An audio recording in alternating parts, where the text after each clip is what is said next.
Hello नमस्कार बा. आम्ही आता 5:30लाच उठलो, म्हणजे थोडं अंग टाकलं होतं ना. जेवण केलं दुपारी 4:30 वाजता, तर मग 5:30ला उठलो. नंतर तो पण तो नाही झोपला. तो ड्रॉइंग काढला आहे. त्याचं ड्रॉइंग कॉम्पिटिशन शाळेमध्ये ड्रॉइंग स्पर्धा त्याची. तर छोटा भीम काढलेली काही 2-3 ड्रॉइंग काढले त्यानं तशा.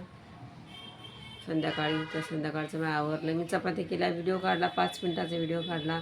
त्यात परत कोणाचा फोन आला, माझा व्हिडिओ सगळा चालला गेला. 2-3 वेळा असंच होते. सकाळी पण असंच झालं आणि आता पण असंच झालं. काही फोन व्हिडिओ काढायला लागले ना, त्यात कोणाचा फोन आला मग तो व्हिडिओ चालला जाते. नाही राहत. आता स्वयंपाक केला, चहा करून आली आणि डबा पण बनवला. लगेच 7च्या अगोदर डबा बनवते. रोजच असते माझं ते रोजचं रुटीन असते. 7च्या आधी डबा बनवायचा. त्यांनी नाईटला जाणं पडते, तर ते लगेच बनवतात डबा. तो करते तर नाश्ता त्याच्या आजी बनवते. केल्या चपात्या केल्या, भाजी बनवली, सगळं आवरून आली. आवरूनच बसली. वरण हे सगळं केलं. आता फक्त आवरायचं बाकी एवढं. म्हणजे भांडे करायचे असं.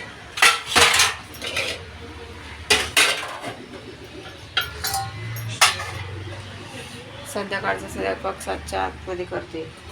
चहा नाश्ता किती पण ते झोप लगेच म्हणजे सूद लगेच येते ना जागी, की आपल्याला इतक्या वाजले काय करत, तितक्या करा. अलाराम लावायची गरजच नाही आहे. ते डोक्यातच असते भरेल. इतक्या वाजले हे करा, तितक्या वाजले ते करा. त्यासाठी अलारामच्या अगोदर सुट्टी. मी केव्हा पण असं नाही आहे की चला अलाराम मी उठल्याच्या नंतर वाजते मग रोज. सकाळी पण तसंच असते, संध्याकाळी पण तसंच असते. सकाळी भात घातला तर भातच संपून गेला. आता परत संध्याकाळी घालते बघा भात.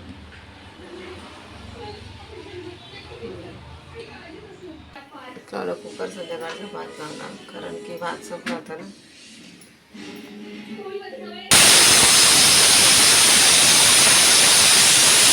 भाजी फोडली मेथीची. आणि तसंच ते व्हिडिओ काढायला लागले, कोणाचा ना कोणाचा फोन येते, तर व्हिडिओ डिलीट होऊन जाते. आता करते मेथीची भाजी फोडली.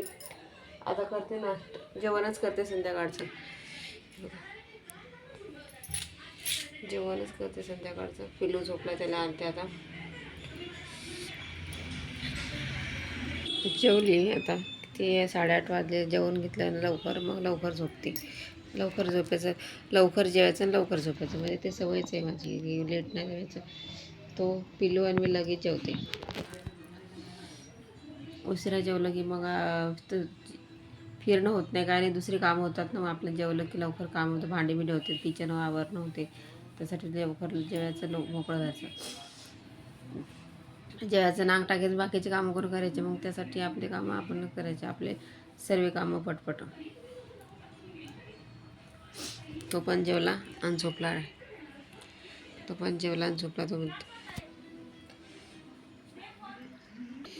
सकाळचं डाळ भात होते, पण दुपारी जेवले तर तो भात खतम संपून गेला. मग परत संध्याकाळी भात घालावा लागतं. भात घातला, चपात्या केल्या, भांडे किचन झाला, वरणं. आता बसली म्हणजे का आता बाकीचं आवरायचं आहे. इकडचं आवरायचं, पुस्तकं का इकडं ठेवते पिल्लू, ते आवरायचं आहे आता. सर्दी झाली, थंड पाणी नाही पिली. थंड पाण्यानं डोकं धुतलं. सर्दी झाली, वरून पाऊस पडते ना, थंड पाण्यानं डोकं धुतलं ना आणि डोकं ठणकते पण. हे दातामुळे ठणकते डोकं.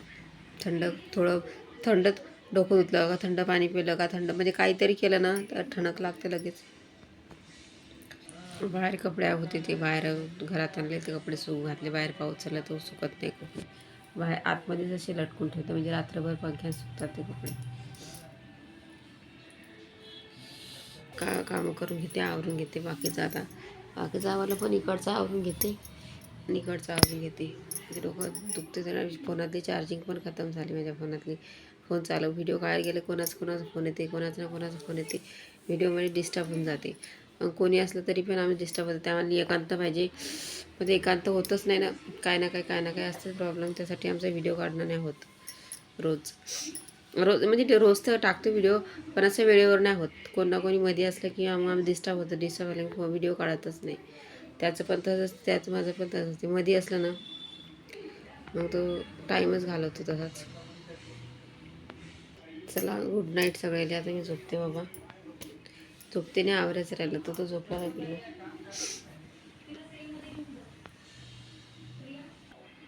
उद्या संडे हां उद्या संडे संडे तरी संडे असं की काय असो आपल्या जो टायमिंग असते ना त्या टायमावर सुट्टी असं नाही की चला एवढंच की 15-20 मिनटं लेट बस जास्त नाही. 15-20 मिनटं लेट नाही असं नाही की 5ला सुट्टी 6:30 आले 5:45 आले 5:30 अशी सुद्धा रोज येते जाग. चला ठेवते पण थोडी झंडपाम लावते आणि बसते. सर्दीनं डोकं दुखते नाही.